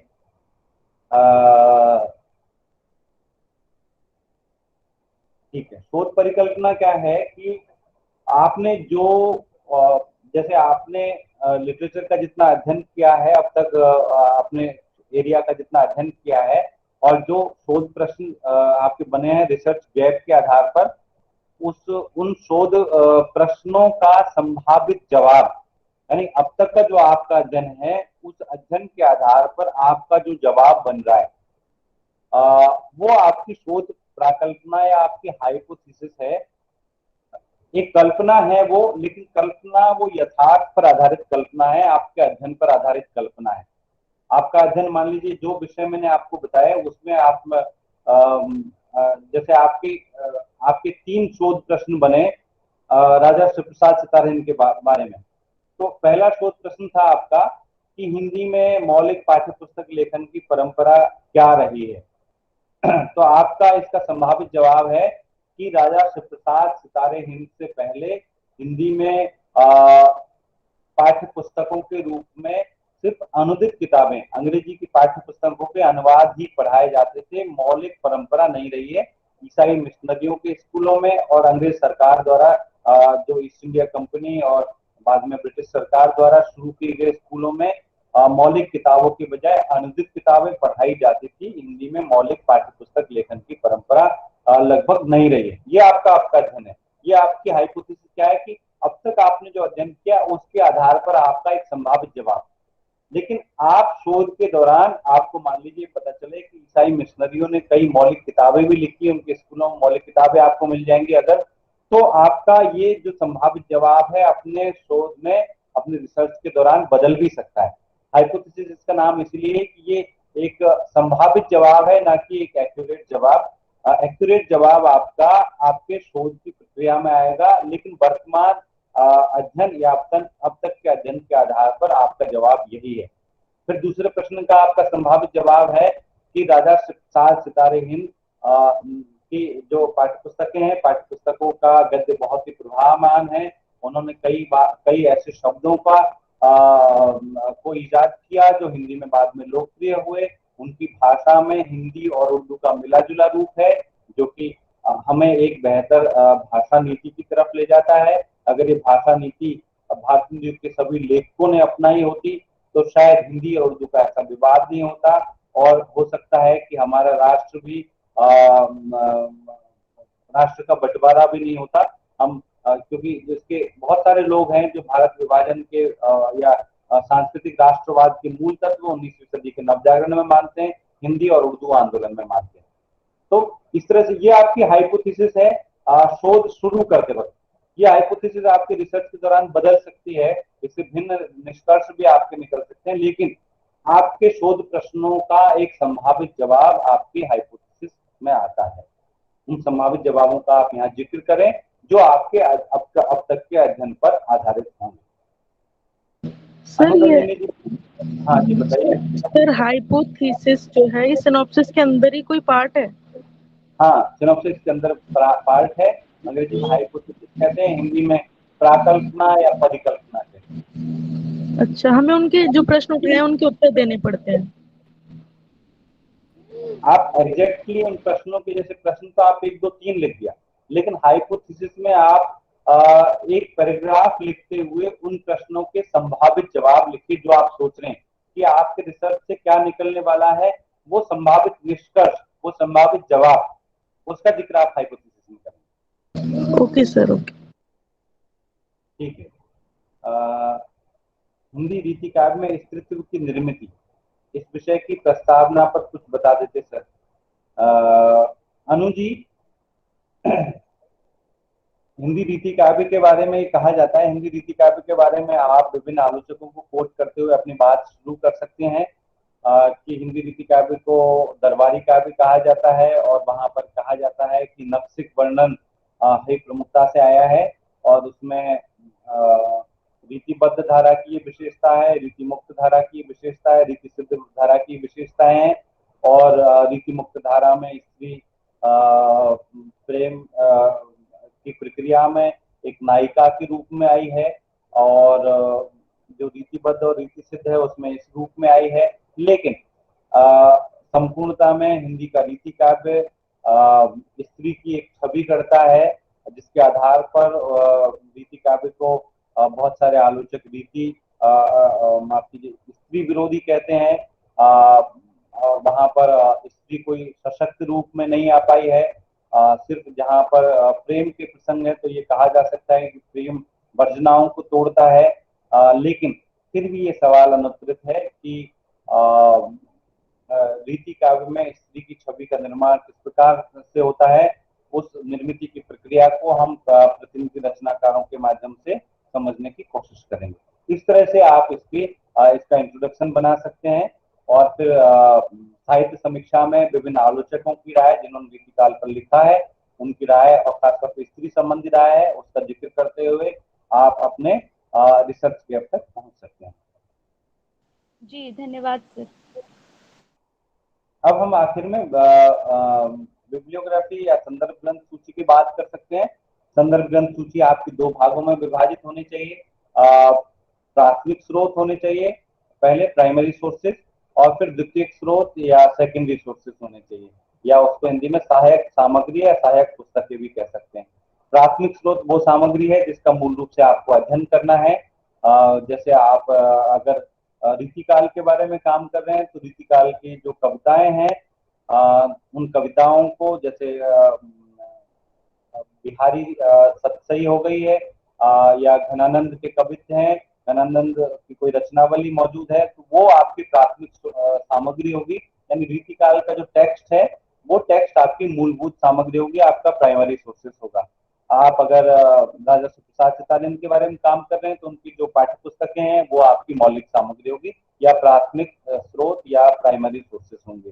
जो मैंने 3-4 किताबों के नाम बताए वो सारी चीजें। अगर आप प्रेमचंद के पत्रकार का संबंधी लेखन पे काम कर रहे हैं तो विविध प्रसंग भाग 1, भाग 2, भाग 3 ये आपकी प्राथमिक स्रोत सामग्री होगी। साथ में कमल किशोर गोयन का प्रेमचंद का अप्राप्य साहित्य, उसमें जो संकलित रचनाएं हैं प्रेमचंद की पत्रकारिता संबंधी लेखन, वो आपकी प्राथमिक स्रोत सामग्री होगी। अगर आप जो नाला सोपारा और वो जिंदगी 50-50 कर रहे हैं तो ये दोनों उपन्यास आपके प्राथमिक स्रोत सामग्री होंगे। जो भी क्रिएटिव लिटरेचर या जो भी सामग्री जिसका आप अध्ययन कर रहे हैं, कई बार आप ऐसा हो सकता है कि आप हिंदी आलोचना पे काम कर रहे हैं, हिंदी आलोचना की दूसरी परंपरा की समीक्षा, इस तरह से अगर कोई काम कर रहे हैं तो जो नामवर सिंह की किताब पे आप काम कर रहे हैं तो हिंदी आलोचना की दूसरी परंपरा, ये आपकी स्रोत सामग्री या प्राथमिक सामग्री या आधार सामग्री होगी, प्राइमरी रिसोर्सेज। फिर आपके विषय को समझने में जो किताबें आपकी मदद करती हैं वो आपकी द्वितीयक स्रोत सामग्री या सेकेंडरी सोर्सेज होंगे या आपकी सहायक पुस्तकें या सहायक सामग्री होगी। अंग्रेजी में प्राइमरी सोर्सेज और सेकेंडरी सोर्सेज कहते हैं, हिंदी में आधार सामग्री या प्राथमिक सामग्री प्राइमरी सोर्सेज को कहते हैं और सेकेंडरी सोर्सेज को सहायक सामग्री या सहायक पुस्तकें या द्वितीयक सामग्री कहते हैं। उसमें आपकी जो भी आलोचनात्मक किताबें, लेख, वेबसाइट, पत्रिकाएं, वो सब कुछ उसमें शामिल होगा जो आपको उस विषय के बारे में समझ बनाने में मदद करते हैं। मान लीजिए आप रीतिकाल पे काम कर रहे हैं तो रामचंद्र सूरी का हिंदी साहित्य का इतिहास द्वितीयक स्रोत होगा। फिर जिन्होंने भी रीतिकाल पे किताबें लिखी है वो सारी किताबें द्वितीयक सामग्री होगी, सेकेंडरी सोर्सेज होगी। आप राजा शिवप्रसाद सतारेन के पाठ्य पुस्तकों पे कर रहे हैं तो रामविलास शर्मा की भारतीय युग और हिंदी नवजागरण की विशेषताएं, ये द्वितीयक सामग्री होगी। या शंभुनाथ की किताब, वैभव सिंह की किताब या और किसी ने जिसने भी नवजागरण पे लिखा है या वीर भारत तलवार की रक्षाकसी, ये सब द्वितीयक सामग्री होगी। प्राथमिक स्रोत सामग्री में जो राजा शिवप्रसाद सतारेन की वो किताबें वो होंगी। इस तरह से प्रेमचंद वाले विषय में सेकेंडरी सोर्सेज में रामविलास शर्मा की प्रेमचंद और उनका योग, गोपाल राय की किताबें हैं और जो भी सामग्री जो आपको मदद करती है प्रेमचंद पर बहुत ज्यादा सामग्री है, वो सब आपकी सेकेंडरी सोर्सेज होंगी। इसमें आपको एक बात ध्यान में रखने की जरूरत है कि जब प्राथमिक सामग्री लिखें और द्वितीयक सामग्री लिखें तो उनको अलग अलग लिस्ट बना लें और लिस्ट को जो आपने हिंदी में लिस्ट बनाई है तो आप यूनिकोड में लिस्ट बनाएं। बाकी काम आप चाहें तो कृतिदेव वगैरह में, जिनको कृतिदेव आता है वो कृतिदेव में करें। बाकी आप कोशिश कीजिए कि अब आपका काम हिंदी में आप यूनिकोड में कीजिए। अगर आपने यूनिकोड में काम किया है तो वर्ड में आपको मैं दिखाता हूँ कि कैसे उसको अल्फाबेटिकल आपको सजाना है। ये किताबों के नाम आप लेखक के सरनेम के साथ लिखें। मान लीजिए आपको रामविलास शर्मा की हिंदी भाषा पे जो किताब है भाषा और समाज, उसका आपको संदर्भ देना है तो आप लिखेंगे शर्मा कौमा रामविलास कौमा भाषा और समाज कौमा राजकमल प्रकाशन 1950। ये आपका तरीका होगा लिखने का। तो इसको ऐसे आपने सारी किताब, यानी पहले लेखक का सरनेम आ गया, फिर लेखक का नाम आ गया, फिर किताब का नाम आ गया। किताब का नाम आपको इटैलिक लिखना है। आप सेलेक्ट करके उस किताब के नाम को कंट्रोल आई दबाएंगे तो इटैलिक हो जाएगा, या ऊपर एडिट में जाकर के भी इटैलिक का ऑप्शन होता है, या वर्ड फॉर्मेटिंग में भी एक टेढ़ा साइन बना होता है ऐसा, वो इटैलिक का ऑप्शन होता है। उसको टेढ़ा कर दीजिए किताब के नाम को हमेशा। किताब का नाम, पत्रिका का नाम या कोई वेबसाइट का नाम वो इटैलिक में होगा। लेखक का सरनेम सबसे पहले लिखेंगे, फिर लेखक का नाम लिखेंगे, फिर किताब का नाम लिखेंगे, फिर प्रकाशन लिखेंगे, फिर प्रकाशन वर्ष लिखेंगे। और अगर संभव हो तो उसमें आप ये भी जोड़ दीजिए कि वो किताब प्रिंट में है या कई बार आजकल ई बुक भी आ गई हैं तो वो ई बुक के रूप में मौजूद है या वो प्रिंट में अवेलेबल है, किसमें है। और जब आप वेबसाइट का जिक्र लिखेंगे तो वेबसाइट में आपको उस वेबसाइट का हाइपर लिंक देना होगा जिस लिंक के माध्यम से आपने एक्सेस की है। और आखिर में जो जैसे हम प्रकाशन वर्ष लिखते हैं, ऐसे प्रकाशन वर्ष अगर वो उसमें कोई लिखा हुआ है कि वो लेख सबसे पहले कब छपा किसी वेबसाइट, मान लीजिए हिंदी समय से आप कुछ पढ़ रहे हैं तो हिंदी समय में वो कई बार उसका डेट लिखी होती है कब वो छपा है, और उसके साथ साथ में आपको जब आपने वो एक्सेस किया उस एक्सेस करने का डेट और टाइम भी आपको देना है। मान लीजिए आज आपने 13 अगस्त 2021 को एक्सेस किया, 12:46 पे एक्सेस किया, तो आपको लिखना है 13 अगस्त 2021 12:46 PM। ये आपको लिखना है वेबसाइट का ब्यौरा देते वक्त। जब आप पत्रिकाओं का जिक्र करें तो सबसे पहले संपादक का सरनेम लिखे, फिर संपादक का नाम लिखे, पत्रिका का नाम इटैलिक में लिखे, और फिर पत्रिका कहाँ से प्रकाशित हुई उसका प्रकाशन और फिर उसका वर्ष आप लिखें। ये सारा ब्यौरा दें। और उसमें जो मैं आपको वर्ड में एक वो दिखा रहा हूँ, जब आपकी सूची तैयार हो जाए तो उन सूचियों को अलग अलग उनको अल्फाबेटिकल यानी आकारादि क्रम में आप जमा लें। आकारादि क्रम में जमाने का एक बहुत आसान तरीका है। इनमें से बहुत सारी बातें आप अपने आप जानते होंगे, लेकिन फिर भी मैं आपको बता देता हूँ। जैसे वर्ड फाइल है, इस वर्ड फाइल में आप जो भी सामग्री जमाएंगे उस सामग्री को सेलेक्ट ऑल कर लीजिए, कंट्रोल A सेलेक्ट ऑल। किताबों को अलग सेलेक्ट कीजिए और पत्रिकाओं को अलग सेलेक्ट कीजिए और वेबसाइटों को अलग सेलेक्ट कीजिए, डिक्शनरीज को अलग सेलेक्ट कीजिए। जो भी आपने सेलेक्ट किया है उसको सेलेक्ट करने के बाद में आप ये वाला बटन दबा दीजिए, AZ जो लिखा है, आप देख पा रहे हैं AZ, ये AZ आप दबाएंगे तो आपको वो सारी किताबें आकारादि क्रम में, क्या मेरा वर्ड आपको दिखाई दे रहा है? हाँ सर, पर ब्लैंक आ रहा है सर। हाँ ठीक है, तो ये AZ आपको दबाना है। यहाँ पे ये फॉर्मेटिंग के बहुत सारे टूल है, उनमें AZ का एक टूल है। इस AZ को आप जैसे दबाएंगे, अगर आपने वो यूनिकोड में किया है तो वो आकारादि क्रम में आ जाएगा। उसके सामने आप बुलेट्स लगा सकते हैं या नंबर लगा सकते हैं। ये बुलेट्स हैं, ये नंबर है। बुलेट्स भी लगा सकते हैं, नंबर भी लगा सकते हैं, जो चाहे वो लगाइए, पर किताबों को इस तरह से आप सजाइए। और इस तरह से आपकी सिनॉप्सिस लगभग तैयार हो चुकी है। इसके बारे में और जो आपकी जिज्ञासाएं हो, अभी आप मुझसे शेयर कर सकते हैं, या आप मुझे ईमेल करके, ईमेल के माध्यम से भी भेज सकते हैं। मैं अपना ईमेल आईडी यहाँ पे छोड़ सकता हूँ। और आपको कहाँ से सूचना मिली, उस स्रोत से भी आप मुझसे संपर्क कर सकते हैं। मैंने तो सिर्फ फेसबुक में डाला था, तो फेसबुक से भी आप मुझसे पूछ सकते हैं। कोई आपको दिक्कत अगर इस प्रक्रिया में आएगी, ये मेरा मेल आईडी है, इससे आप संपर्क कर सकते हैं। शशांक जी पूछ रहे हैं इटैलिक में क्या क्या लिखना है। इटैलिक में किताब का नाम या मैगजीन का नाम, वो आपको इटैलिक करना है। एक आध सवाल हो तो आप पूछ सकते हैं, बाकी अभी मुझे ये बातचीत यहीं रोकनी होगी।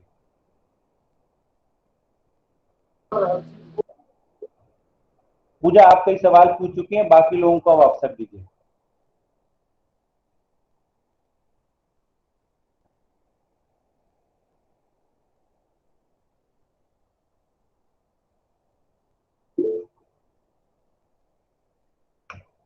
आप facebook.com/ ये करेंगे gsmeena.jnu, तो मेरी प्रोफाइल आ जाएगी। उसके माध्यम से भी आप मैसेज भेज करके और सिनॉप्सिस के बारे में कुछ आपकी जो जिज्ञासाएं रह गई है उसके बारे में हम बात कर सकते हैं। शोध पत्र लेखन पे हर्ष जी किसी और दिन बात करेंगे। आज मेरी 12:30 से दूसरी व्यवस्था थी, पर 12:50 हो चुके हैं, इसलिए अब मुझे इसको बाइंड अप करना होगा। एक दो किसी का सवाल हो तो वो शॉर्ट में अपना सवाल शेयर कर सकते हैं। मुझे उम्मीद है कि आपको सिनॉप्सिस बनाने के बारे में कुछ मदद मिली होगी।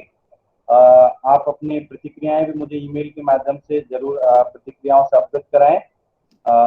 आपका फीडबैक मेरे लिए महत्वपूर्ण होगा कि आप और क्या जानना चाहते हैं, मेरे बताने में और क्या क्या बातें कमी रह गई हैं, वो आप मुझे बता सकते हैं।